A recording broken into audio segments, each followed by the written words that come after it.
مسلم کے معنی ماننے والا، اللہ کے حکم کو ہر حال میں ماننے والا، اللہ کے حکم کے آگے اپنے سر کو جھکا دینے والا، اللہ کے حکموں پہ چلنے والا، اس کو مسلم بولتے ہیں۔ آپ صلی اللہ علیہ وسلم نے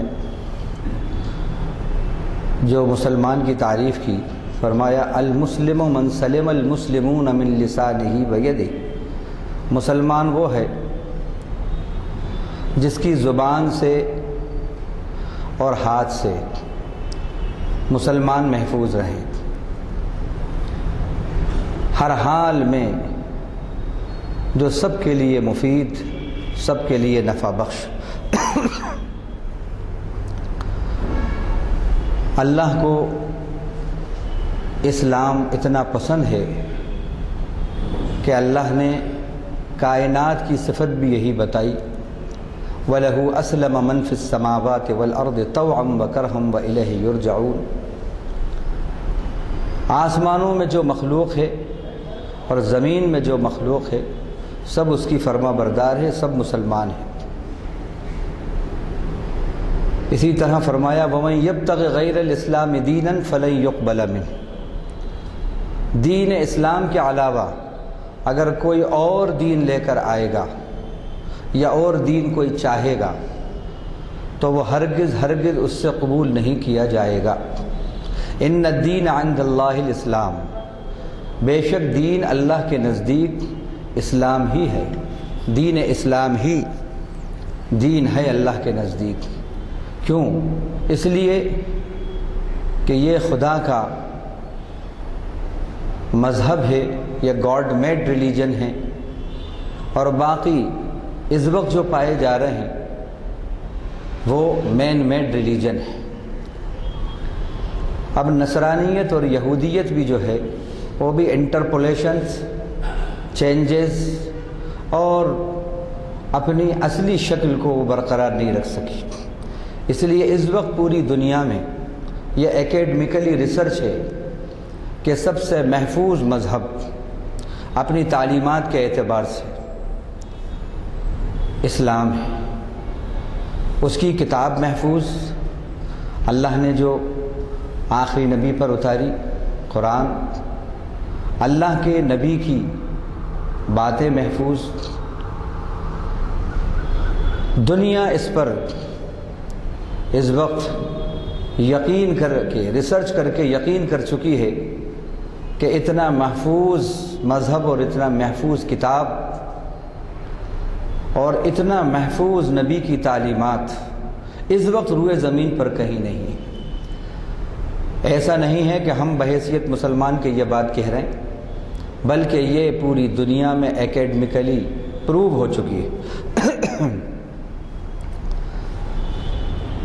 تو آسمان زمین کا مذہب اسلام، سورج چاند کا مذہب اسلام، اللہ کو جو مذہب پسند وہ اسلام، جو مذہب اس کے علاوہ، جو دین اس کے علاوہ کوئی لے کر آئے گا اس کو ریجیکٹ کر دیا جائے گا۔ اللہ تعالیٰ نے فرمایا، بہترین مسلمان ہونے کی پہچان بتائی، وَمَنْ أَحْسَنُ دِينًا مِّمَّنْ أَسْلَمَ وَجْهَهُ لِلَّهِ وَهُوَ مُحْسِنٌ وَاتَّبَعَ مِلَّةَ إِبْرَاهِيمَ حَنِيفًا وَاتَّخَذَ اللَّهُ إِبْرَاهِيمَ خَلِيلًا۔ بہترین دینداری کس کی دینداری ہے؟ اللہ کی نظر میں بہترین دیندار کون ہے؟ بہترین مسلمان کون ہے؟ ممن اسلم وجہہ للہ، جس نے اپنی ذات کو، اپنے آپ کو اللہ کے سپرد کر دیا، اللہ کے سپرد کر دیا، اور وہ نیکیاں کرنے والا ہو، اور اس نے ابراہیم علیہ السلام کے طریقے کی پیروی کی، وہ ان کے طریقے کا فالوور ہوا۔ کیوں کہ واتخذ اللہ ابراہیم خلیلا، اللہ نے ابراہیم کو اپنا بڑا گہرا دوست بنایا تھا۔ تو بہترین دینداری کی علامتوں میں اللہ نے جو بات بتائی وہ بھی یہی بتائی کہ جو اپنی ذات کو مکمل طور پر اللہ کے حوالے کرے، یعنی اللہ کا فرما بردار ہو، سیدنا ابراہیم علیہ السلام کے طریقے کا سچا فالوور ہو۔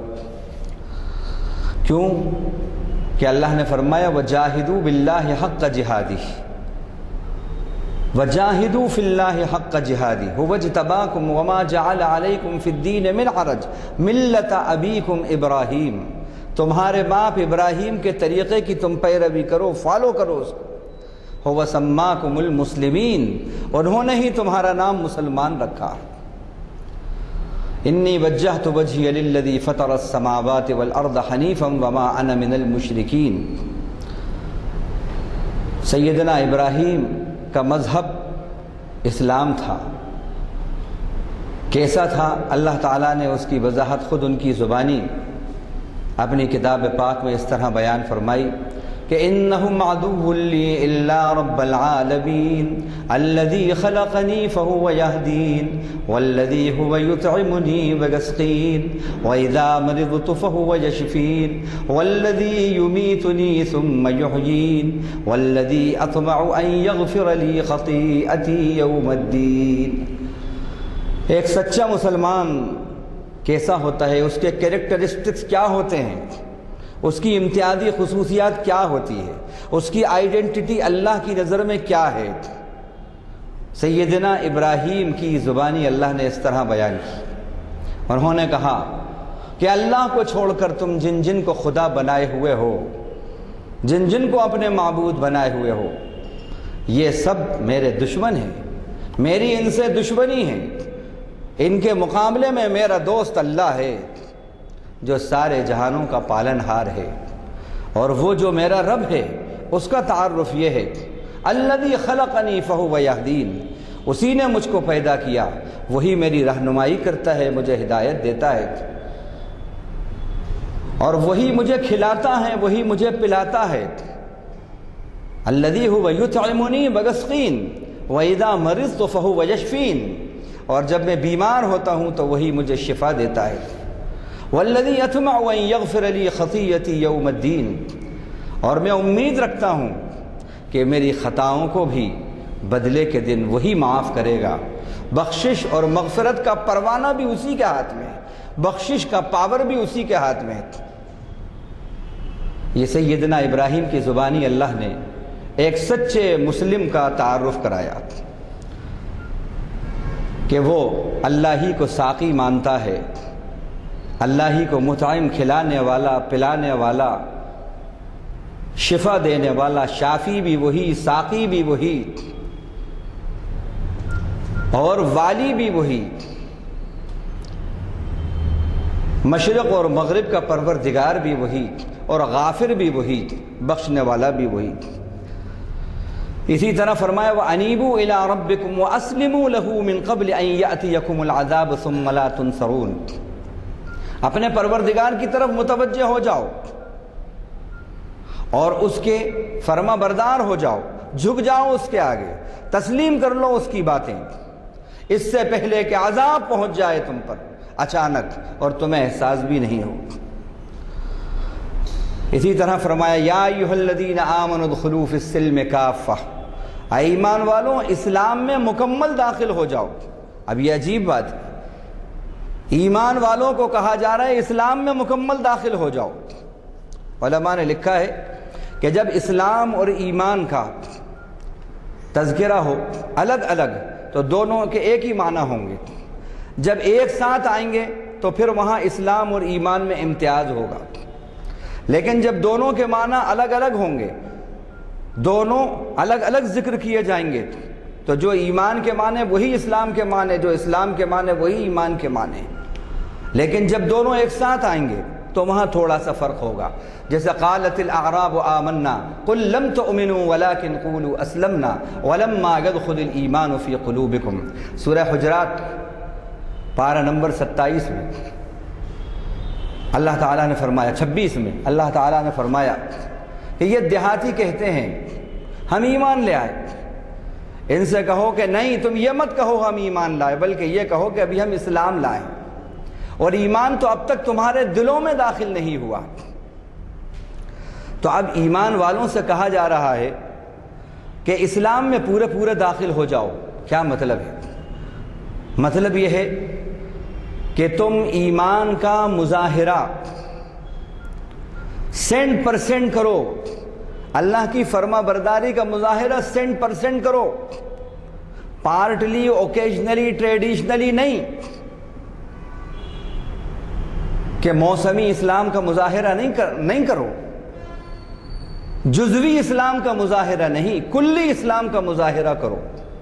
ایسا نہیں کہ تم شب راتری کے مسلمان ہو، یا معراج کی رات بس اسلام کا مظاہرہ، یا عیدین میں اسلام کا مظاہرہ، یا صرف جمعے میں اسلام کا مظاہرہ، یا رمضان میں اسلام کا مظاہرہ۔ نہیں، ادخلوا فی السلم کافہ، اسلام میں مکمل داخل ہو جاؤ، اپنے جزوی اسلام کو کلی اسلام بناؤ۔ یہ ہے اسلام، یہ اسلام ہے۔ اور ہمارے اسلاف کا اسلام نہ پارٹلی تھا، نہ اوکیجنلی تھا، نہ ٹریڈیشنلی تھا، بلکہ ایکسٹریملی تھا، انٹائرلی تھا اور فلی تھا۔ ہر چیز پر ان کے اسلام کی مہر لگی ہوئی تھی، اللہ کی فرما برداری کی مہر لگی ہوئی تھی۔ اور ایک مثال سے میں اس کو سمجھاتا ہوں۔ اللہ تعالیٰ کے کلام پاک میں سورہ بنی اسرائیل کے اندر یہ آیت روح سے متعلق جو آئی کہ وَيَسْأَلُونَكَ عَنِ الرُّوحِ قُلِ الرُّوحُ مِنْ أَمْرِ رَبِّي، اس کے بارے میں آتا ہے کہ یہود نے اللہ کے نبی صلی اللہ علیہ وسلم کے پاس 3 سوال بھیجے کہ اگر یہ سچے نبی ہیں تو اس کا جواب دیں گے۔ ان میں ایک سوال تھا کہ روح کیا ہے، روح کے بارے میں بتائیے۔ اللہ تعالیٰ نے آیت اتاری وَيَسْأَلُونَكَ عَنِ الرُّوحِ قُلِ الرُّوحُ مِنْ أَمْرِ رَبِّي، اے نبی وہ آپ سے روح کے بارے میں پوچھتے ہیں، آپ ان سے کہہ دیجئے روح میرے رب کے حکم کا نام ہے، میرے رب کے حکم سے ہے، یعنی میرے رب کے حکم کا نام روح ہے، حکم سے آ رہی ہے۔ یہ سانس جو ہے میرے رب کے حکم سے آ رہی ہے، اور یہ اتنی برہنہ سچ ہے، پرفیکٹ ہے کہ قیامت تک اس کو بڑے سے بڑا کوئی قابل ترین شخص بھی دنیا کا جھٹلا نہیں سکتا۔ کہ ابھی ٹیکنالوجی نے بڑی ترقی کری، سائنس نے بڑی ترقی کری، لیکن ایسا نہیں ہے کہ سانسوں کی کہیں فیکٹری ہو، کہ صاحب یو ایس اے کے اندر ایک فیکٹری ہے، لنڈن میں اور فرانس میں، جرمن میں ایک فیکٹری ہے، وہاں پر سانسیں پروڈیوس ہوتی ہیں، آپ کو جتنی جی بی ایم بی چاہیے وہاں پر آرڈر دے دیجئے۔ نہ ابھی تک ہوا ہے اور نہ قیامت تک ہو سکے گا، اللہ ہی کے حکم سے آتی ہے، اللہ ہی کے حکم سے جاتی ہے۔ تو گویا یہ سانس جو ہے یہ پروردگار کے حکم کا نام ہے، حکم سے آ رہی ہے۔ اگر یہ ایک دم نکل جائے، ایک سانس نکل جائے، سب چیزیں اپنی جگہ پر رہیں گی، آنکھ اپنی جگہ پر، کان اپنی جگہ پر، زبان اپنی جگہ پر، ہاتھ پیر اپنی جگہ پر، لیکن سب رہتے ہوئے بھی ادھورے ہو جائیں گے، فنکشن لیس ہو جائیں گے۔ تو معلوم یہ ہوا کہ ایک سانس نے پوری زندگی کو حرکت دے دی ہے، تحریک دے دی ہے۔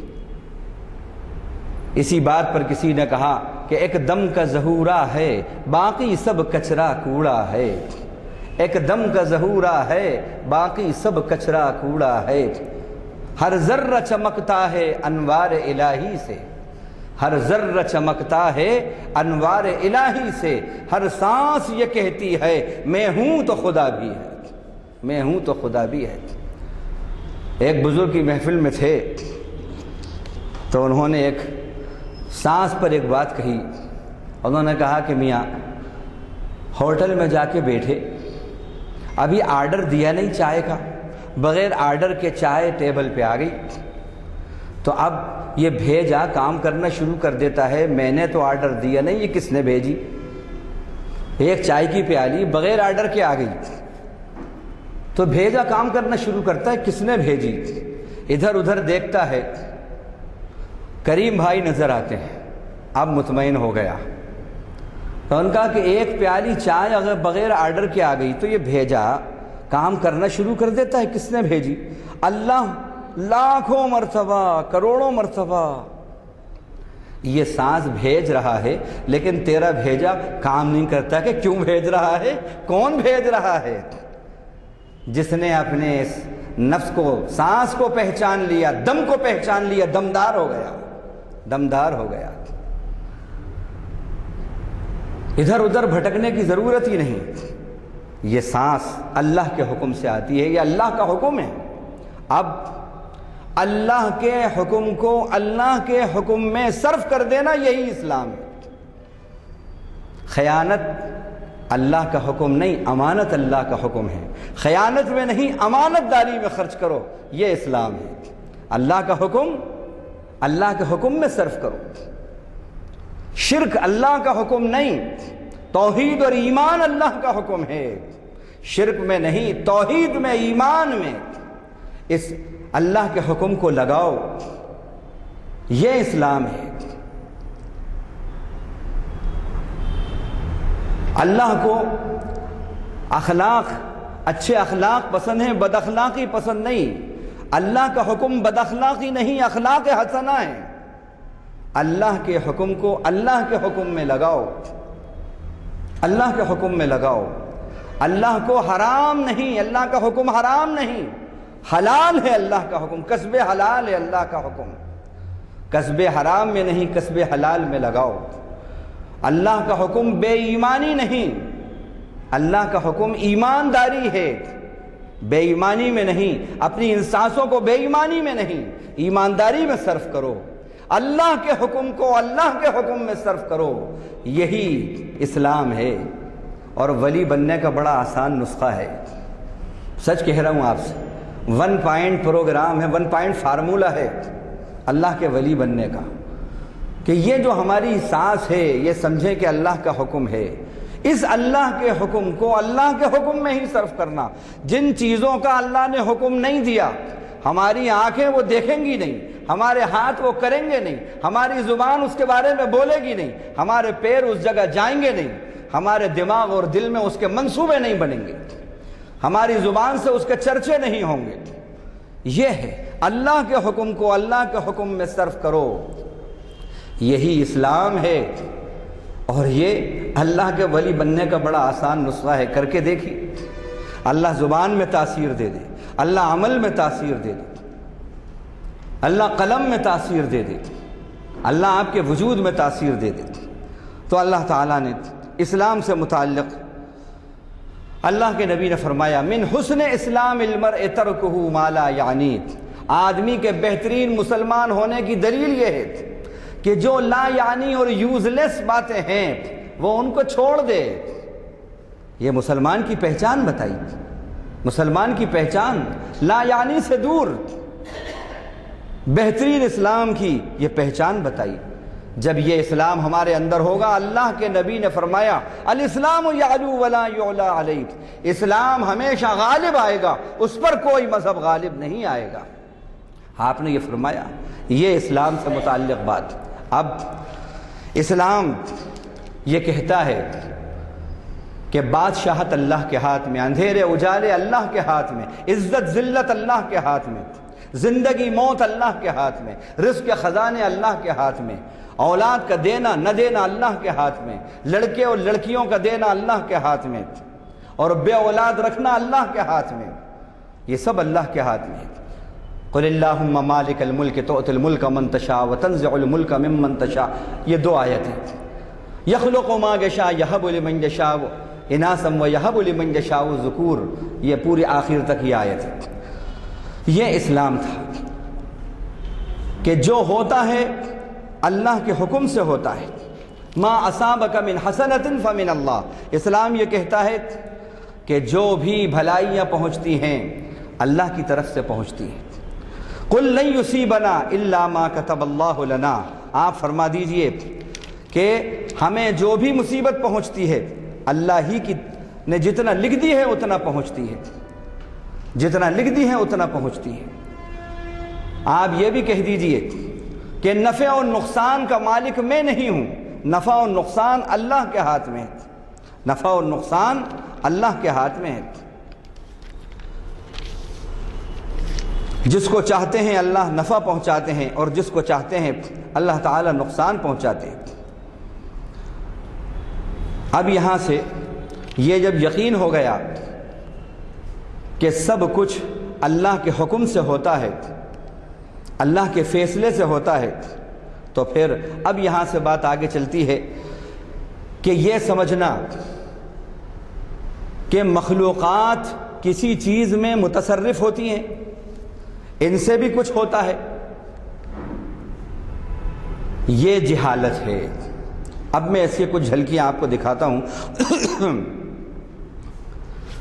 مشرکین عرب، ان کے مختلف ان کے عقائد، اللہ تعالیٰ نے ان کے بارے میں قرآن مجید کے اندر فرمایا کہ وَمَا يُؤْمِنُ أَكْثَرُهُمْ بِاللَّهِ إِلَّا وَهُمْ مُشْرِكُونَ، ان کی اکثریت ایمان نہیں لاتی مگر شرک کی ملاوٹ کے ساتھ۔ یہ بات کیوں کہی؟ اس لیے کہی کہ جب وہ طواف کرتے تھے کعبے کا تو کہتے تھے لبیک اللہم لبیک لا شریک لک الا شریکا لک تملکہ وما ملک، اے اللہ حاضر ہیں، اللہ حاضر ہیں، آپ کا کوئی شریک نہیں سوائے بس ایک شریک کے، جس کو آپ نے اپنا شریک بنا لیا ہے، اور اس کے مالک بھی آپ ہیں، اور وہ جس کا مالک ہے اس کے مالک بھی آپ ہیں۔ اس پر آیت اتری وَمَا يُؤْمِنُ أَكْثَرُهُمْ بِاللَّهِ إِلَّا وَهُمْ مُشْرِكُونَ، ان کی اکثریت ایمان نہیں لاتی مگر ایمان لاتی ہے تو شرک کی آمیزش اور ملاوٹ کے ساتھ۔ جب ان سے کہا جاتا ہے یہ کیا کر رہے ہو، وہ کہتے ہیں ہؤلاء شفعاؤنا عند اللہ، یہ ہمارے معبود اللہ کے نزدیک ہمارے سفارشی ہیں، اور ما نعبدہم الا لیقربونا الی اللہ زلفا، اور ہم تو ان کی اس لیے عبادت اور بندگی کرتے ہیں کہ یہ ہمیں اللہ سے قریب کر دیں۔ تو اللہ نے کہا کہ شفاعت کی اور سفارش کی ضرورت تو اس کو پڑتی ہے جس کا علم ناقص ہو۔ کیا اللہ کا علم ناقص ہے؟ وہ تو وہ ہے وَنَعْلَمُ مَا تُوَسْوِسُ بِهِ نَفْسُ عَلِيمٌ بِذَاتِ الصُّدُورِ، جو دلوں میں وسوسے آتے ہیں وہ بھی جانتا ہے، سینے جو چھپائے ہوئے ہیں۔ إِنَّ رَبَّكَ يَعْلَمُ مَا تُكِنُّ صُدُورُهُمْ وَمَا يُعْلِنُونَ، لوگ جو اپنے سینوں میں چھپاتے ہیں، جو ظاہر کرتے ہیں، رب ذوالجلال وہ بھی جانتا ہے۔ وَنَعْلَمُ مَا تُوَسْوِسُ بِهِ نَفْسُ، اور ہر جان کے اندر، ہر دل کے اندر جو وسوسے آتے ہیں ہم وہ بھی جانتے ہیں۔ اللہ کی ذات گرامی تو ایسی ہے، تم اس کو کہہ رہے ہو کہ کوئی سفارش کرے گا تو اس کو علم ہوگا، سفارش کے بغیر اس کو علم نہیں، اس کا علم بہت وسیع ہے۔ ما تسقط من ورقۃ الا يعلمها، یہ ہے اس کا علم، ایک پتا نہیں گرتا زمین پر مگر اس پتے کا بھی اس کو پتہ ہوتا ہے کہ یہ پتا ہرا بھرا گرا ہے یا سوکھا گرا ہے، کون سا پتا گرا ہے، کس درخت کا پتا گرا ہے، کب گرا ہے، اس کا بھی اس کو پتہ ہے۔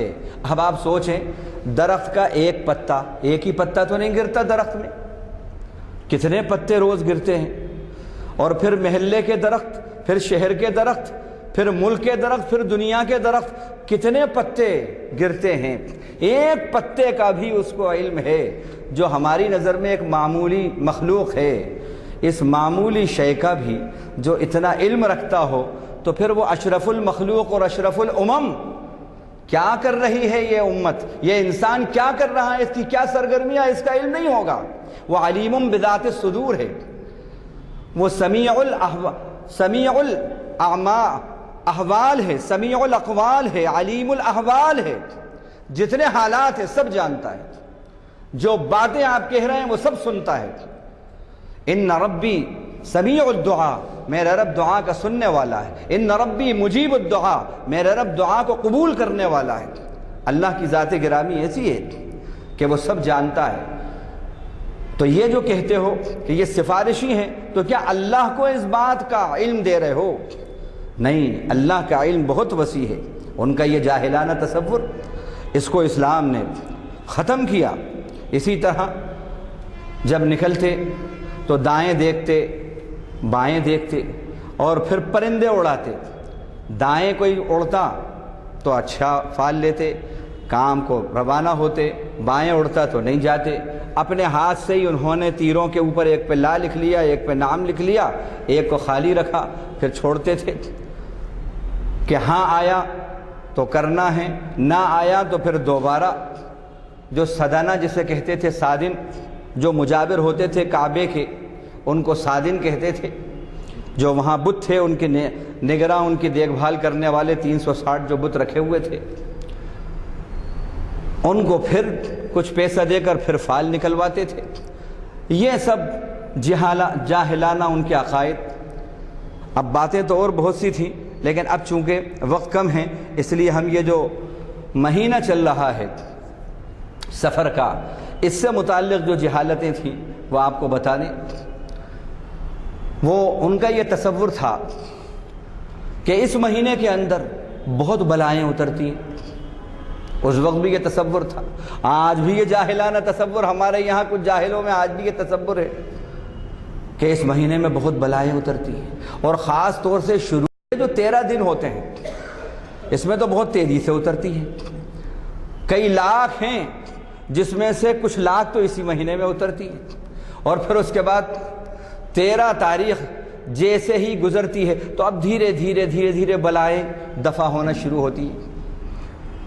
نماز فجر کو جا رہے ہیں تو کچھ آواز سنی فقیروں کی، 13 تیزی دو 13 تیزی دو، تحقیق پہ معلوم ہوا ارے آج یہ 13 سفر ہے، اور اب یہ ایک تصور ہے لوگوں کے ذہنوں کے اندر، اسلام سے دوری، قرآن سے دوری، نبی کی تعلیمات سے دوری، جہالت، اس کے سبب ان کا یہ تصور کہ چونکہ بلائیں اترتی ہیں، کچھ انہوں نے اپنے ذہن سے خود ساختہ کچھ باتیں بنا لی ہیں، خود ساختہ، کہ بس ایسا کرنے سے یہ سب بلائیں دور ہو جائیں گی۔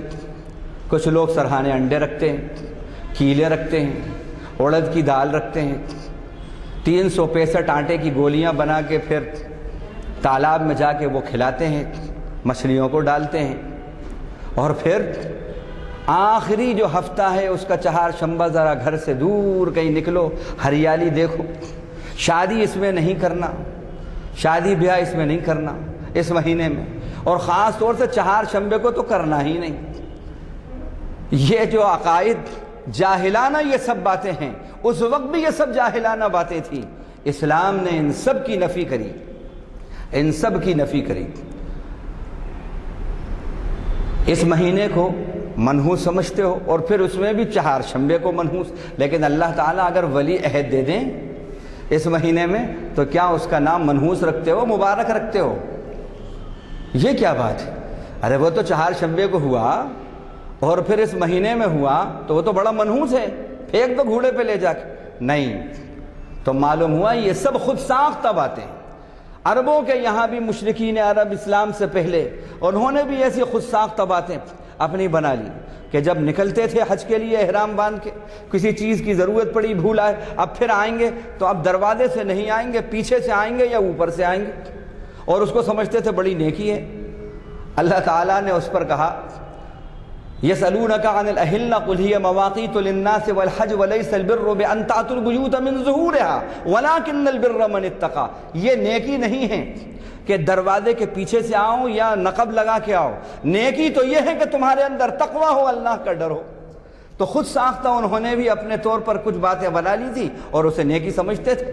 کعبے کا برہنہ طواف کرنا اس کو نیکی سمجھتے تھے، کہتے تھے کہ ہم ان کپڑوں کے اندر کعبے کا طواف کریں، یہ کپڑے تو ان کپڑوں میں گناہ ہوا ہے، گناہ والے لباس میں اللہ کے گھر کا طواف کریں۔ کیسے بے وقوف تھے! ارے بے وقوف، کپڑوں میں اگر گناہ ہوا ہے تو وہ گناہ کرنے والا کیا ہے؟ وہ تو جسم ہے، پھر اس جسم کو کاٹ کے پھر کرو طواف، کیسی بے وقوفی کی بات! جہاں جہالت ہوتی ہے وہاں جہالت اور جہالت بڑھتی چلی جاتی ہے۔ تو ایسی بہت سی ان کے یہاں پر ایسی جاہلانہ رسمیں، اور آج ہم یہ دیکھتے ہیں کہ ہمارے یہاں بھی بہت سی اس طرح کی رسمیں۔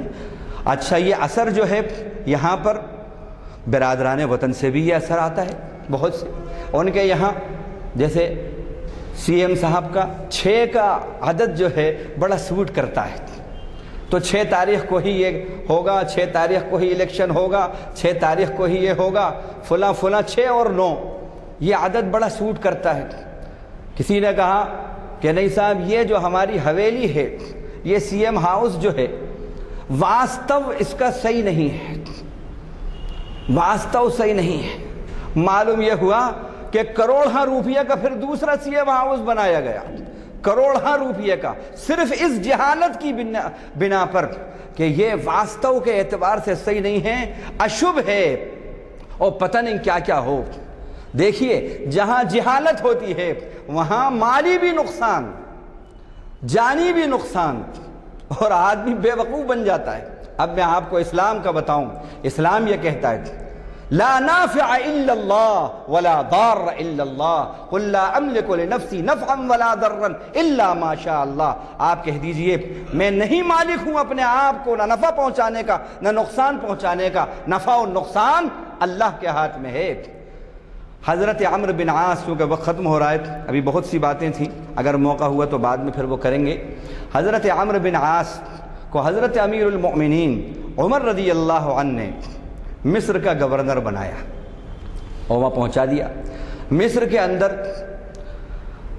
زمانہ جہالت کے اندر یہ ان کا معاملہ تھا کہ دریائے نیل جو ہے وہ جب خشک ہو جاتی تو اس کے اندر ایک 17 سال کی کنواری لڑکی کو دلہن بنا کر بھیٹ چڑھایا جاتا تھا، اس میں ڈالا جاتا تھا، اور پھر اس کے بعد وہ آتی تھی۔ اب اسلامی حکومت ہوئی، حضرت عمرو بن عاص گورنر بنے، ان کے سامنے یہ بات آئی تو انہوں نے روک دیا۔ انہوں نے روک دیا تو معلوم ہوا کہ وہ قحط سالی کا موسم، بالکل قحط سالی کے مراحل آ گئے۔ اب یہ گھبرائے، انہوں نے خط لکھا حضرت امیر المومنین عمر فاروق رضی اللہ عنہ کو، انہوں نے انہیں شاباشی دی اور کہا تم نے بالکل صحیح کہا، نفع و نقصان میرے رب کے ہاتھ میں ہے، کسی کے ہاتھ میں نہیں ہے۔ کسی معصوم کو بھینٹ چڑھایا جائے، اسلام یہ نہیں کہتا، یہ جاہلانہ رسم ہے، اور اسلام کہتا ہے افحکم الجاہلیت یبغون، کیا جہالت کے فیصلے کو یہ چاہتے ہیں؟ وَمَنْ أَحْسَنُ مِنَ اللَّهِ حُكْمًا لِقَوْمٍ يُوقِنُونَ، اللہ سے بہتر فیصلہ ان لوگوں کے لیے جو ایمان والے ہیں کس کا ہو سکتا ہے؟ اللہ نے اس کو منع کیا ہے، یہ ظلم ہے، اور اللہ ان اللہ لا يحب الظالمین، ان اللہ لا يظلم مثقال ذرہ، اللہ ذرے کے برابر بھی ظلم پسند نہیں کرتا۔ چنانچہ انہوں نے خط لکھا کہ تم نے بہت اچھا کیا، ان کی تائید کی، اور ایک چھوٹا سا پرزہ اس خط کے اندر اپنی تحریر کا اور رکھا، اور کہا کہ یہ پرزہ میری طرف سے دریائے نیل میں ڈال دینا۔ اس پرزے پہ کیا لکھا تھا؟ کاغذ کے پرزے پہ اس پہ لکھا تھا من عبد اللہ عمر، اللہ کے بندے عمر کی طرف سے الی النیل، دریائے نیل کو یہ پیغام ہے۔ اور پھر اس کے بعد لکھا تھا او نیل، اگر تو اپنے طرف سے آتی ہے تو ہمیں ایک قطرہ نہیں چاہیے تیرا، لیکن اگر اللہ تجھے بھیجتا ہے ہم اس اللہ سے فریاد کرتے ہیں، دعا کرتے ہیں کہ وہ تیرے اندر پانی کو بھیجے اور تو سیراب ہو جائے۔ جیسے یہ ڈالنا تھا، بالکل صحیح بات اور مستند بات ہے، یہ روایت ہے کہ سورج غروب نہیں ہوا تھا، دریائے نیل لبالب ہو گئی، اور اس دن کا دن ہے کہ آج کا دن ہے، کبھی سوکھی نہیں۔ یہ اسلام ہے، یہ اسلام ہے۔ اسلام توہم سپرسٹیشنز کا مذہب نہیں ہے، توہم پرستیوں کا مذہب نہیں ہے۔ کالی بلی راستہ کاٹ گئی، اب پورا دن میرا خراب گزرے گا، کالے کتے کو دیکھ لیا تو دن پورا خراب گزرے گا، ارے وہ الو گھر پہ آ کے صبح صبح بیٹھ گیا، اس کو دیکھ لیا اب پورا دن میرا خراب گزرے گا، کوئی کوا آ گیا صبح، وہ کائیں کائیں کر رہا ہے، کوئی آنے والا ہے، کتے رو رہے ہیں، ان کا بلائیں آنے والی۔ یہ اسلام کا اس سے کوئی تعلق، کتوں کے ہاتھ میں ہے، پرندوں کے ہاتھ میں ہے نفع نقصان، مخلوق کے ہاتھ میں ہے نفع نقصان، کے خالق کے ہاتھ میں ہے نفع نقصان۔ جو اللہ چاہتا ہے وہ ہوتا ہے، اللہ کے حکم سے ہوتا ہے، یہ کائنات اللہ کے حکم سے چل رہی ہے، اللہ کے فیصلے سے چل رہی ہے، مخلوق میں کوئی طاقت نہیں ہے۔ اب اس پر ایک حدیث سنا کے بات کو ختم کرتا ہوں۔ 70% اور بھی باتیں تھیں لیکن وہ چھوڑتا ہوں کیونکہ وقت ہو رہا ہے۔ اللہ کے نبی صلی اللہ علیہ وسلم نے حضرت عبداللہ ابن عباس کو کچھ نصیحتیں کی، اور حضرت عبداللہ ابن عباس جو ہیں آپ کے سامنے آپ نے فرمایا، کہتے ہیں حضرت عبداللہ ابن عباس، یہ ترمذی شریف میں حدیث آئی ہے اور امام ترمذی نے اس کو صحیح اور حسن کہا ہے، کہتے ہیں کنت خلف رسول اللہ صلی اللہ علیہ وسلم یومن، میں ایک دن آپ کی سواری پہ آپ صلی اللہ علیہ وسلم کے پیچھے بیٹھا ہوا تھا، آپ نے فرمایا یا غلام انی اعلمک کلمات احفظ اللہ یحفظک، اے بچے، غلام کے معنی بچے، یہ اردو کا غلام نہیں ہے کہ تم ہمارے غلام ہو، یہ عربی میں غلام لیڈ کو کہتے ہیں، بچے کو کہتے ہیں، اے بچے میں تجھے کچھ کلمات سکھاتا ہوں، کچھ باتیں بتاتا ہوں، سکھاتا ہوں تجھے، کیا ہیں وہ باتیں؟ احفظ اللہ یحفظک، سبحان اللہ، یہ اللہ کے نبی ہم سب سے مخاطب ہیں، سمجھیے آپ، ان کے توسط سے ہم سب کی اصلاح ہو رہی ہے، معلم کائنات ہیں، رحمت للعالمین ہیں، کہا تو اللہ کی حفاظت کر، اللہ تیری حفاظت کرے گا، کیا اللہ ہماری حفاظت کا محتاج ہے؟ واللہ خیر الحافظین ہے، کیا مطلب؟ اللہ کے حکموں کی تو حفاظت کر، اللہ کی شریعت کی تو حفاظت کر، اللہ کے اسلام کی تو حفاظت کر، اللہ کے دین کی تو حفاظت کر، اللہ تیری حفاظت کرے گا، گارنٹی لے گا، اللہ کے نبی نے فرمایا، پھر فرمایا احفظ اللہ تجدہ تجاہک، اللہ کی حفاظت کر، یعنی اللہ کی باتوں کی، اللہ کے احکام کی حفاظت کر، ان پہ عمل کر، تو اللہ کو تو اپنے سامنے پائے گا، اپنے سامنے پائے گا۔ وَإِذَا سَأَلْتَ فَاسْأَلِ اللَّهَ، اور جب تجھے سوال کرنے کی ضرورت پڑے تو اللہ سے سوال کر۔ وَإِذَا اسْتَعَنْتَ فَاسْتَعِنْ بِاللَّهِ، جب مدد مانگنے کی ضرورت پڑے تو اللہ سے مدد مانگ۔ واللہ خیر المستعان، بہترین مدد کرنے والا اللہ ہے، واللہ خیر الناصرین، بہترین مدد کرنے والا اللہ ہے۔ وَعَلَمْ أَنَّ الْأُمَّةَ، اور سمجھ لے کہ پوری امت، پورے لوگ، لَوِ اجْتَمَعَتْ عَلَىٰ أَن يَنفَعُوكَ بِشَيْءٍ، اگر سب کے سب جمع ہو جائیں اور تجھ کو وہ ذرا سا بھی نفع پہنچانا چاہیں، لَمْ يَنفَعُوكَ إِلَّا بِشَيْءٍ قَدْ كَتَبَهُ اللَّهُ لَكَ، وہ نہیں پہنچائیں سکتے تجھ کو نفع مگر اتنا جتنا کہ اللہ نے تیرے مقدر میں نفع لکھ دیا ہے۔ وَلَوِ اجْتَمَعُوا عَلَىٰ أَن يَضُرُّوكَ بِشَيْءٍ، اور اگر وہ سب کے سب جمع ہو جائیں اور تجھے نقصان پہنچانا چاہیں تو کچھ بھی نقصان نہیں پہنچا سکتے مگر بس اتنا جتنا اللہ نے لکھ دیا ہے۔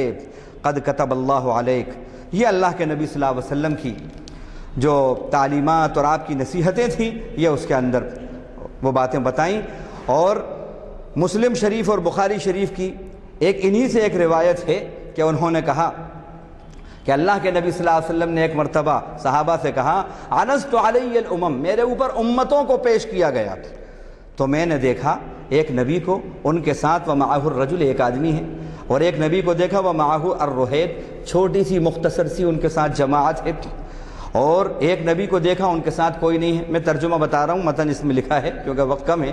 حَتَّى رَأَيْتُ سَوَادًا عَظِيمًا، پھر کیا دیکھتا ہوں کہ ایک طرف بہت بھیڑ ہے، تو میں نے کہا شاید یہ میری امت ہو، کہا گیا لا ھذا موسیٰ وامتہ، یہ موسیٰ اور ان کی امت ہے۔ پھر اس کے بعد کہا کہ انظر الی الافق، اب ذرا افق پہ دیکھو، دیکھیے، تو میں نے جو دیکھا افق پہ تو کیا دیکھتا ہوں فَإِذَا سَوَادٍ عَظِيمٍ قَدْ سَدَّ الْأُفُقَ، ایک جم غفیر ہے جس نے پورے افق کو گھیر لیا ہے۔ کہا گیا ہؤلاء امتک، یہ ہے آپ کی امت، وَمَعَهُمْ 70,000، اور ان کے ساتھ 70,000 لوگ يَدْخُلُونَ الْجَنَّةَ مِنْ غَيْرِ حساب، بغیر حساب کے جنت میں داخل ہوں گے، وَلَا عَذَابٍ، اور بغیر عذاب کے جنت میں داخل ہوں گے۔ بس یہ کہہ کر رسول اللہ صلی اللہ علیہ وسلم چلے گئے، اپنے گھر میں داخل ہوئے۔ اب صحابہ میں چیمیں گوئیاں ہوئیں، ان کا یہ کون لوگ ہیں؟ تو بعض نے کہا کہ یہ وہ لوگ ہیں کہ جو اسلام میں ہی پیدا ہوئے، بعض نے کہا کہ یہ وہ لوگ ہیں جنہوں نے کبھی شرک نہیں کیا، دوسروں نے کہا کہ نہیں، یہ وہ ہیں جو رسول اللہ صلی اللہ علیہ وسلم کے صحابہ ہیں آپ، اور انہوں نے آپ کے ساتھ جہاد کیا۔ آپ یہ تشریف لائے، دیکھا کہ یہ لوگ کسی چیز گفتگو میں مصروف ہیں، کسی بحث مباحثے میں مصروف ہیں، پوچھا کیا گفتگو کر رہے تھے؟ ان کا اللہ کے نبی آپ نے کہا 70,000 لوگ بغیر حساب اور عذاب کے جنت میں داخل ہوں گے، ہم ان کے بارے میں سوچ رہے تھے وہ کون لوگ ہوں گے۔ تو آپ صلی اللہ علیہ وسلم نے جو فرمایا اسی پہ بات ختم کرتا ہوں۔ آپ نے فرمایا سنو وہ کون لوگ ہیں، هم الذين يرقون ولا يسترقون ولا يتطيرون ولا يكتبون وعلى ربهم يتوكلون. وہ لوگ ہیں نہ جھاڑا پھونکی کرتے ہوں گے، نہ جھاڑا پھونکی کو پسند کرتے ہوں گے، اور نہ بدفعلیاں لیتے ہوں گے کہ ایسا ہو گیا ویسا ہو گیا ویسا ہو گیا، جہالت کی باتیں، اور نہ اپنے اوپر داغ لگواتے ہوں گے، اور اپنے رب پر ہر وقت بھرپور بھروسہ اور یقین رکھتے ہوں گے. جو عمل کرتے ہیں اپنے رب پہ یقین اور بھروسہ کر کے کرتے ہیں، یہ وہ مبارک لوگ ہیں کہ جن کو بغیر حساب کتاب کے جنت میں داخل کیا جائے گا. اللہ سے دعا ہے کہ پروردگار محض اپنے لطف و کرم سے ہم سب کو بھی ان 70,000 میں شامل فرما لے، اپنے کرم سے، اپنی رحمت سے، اپنے فضل سے. وآخر دعوانا الحمدللہ رب العالمین.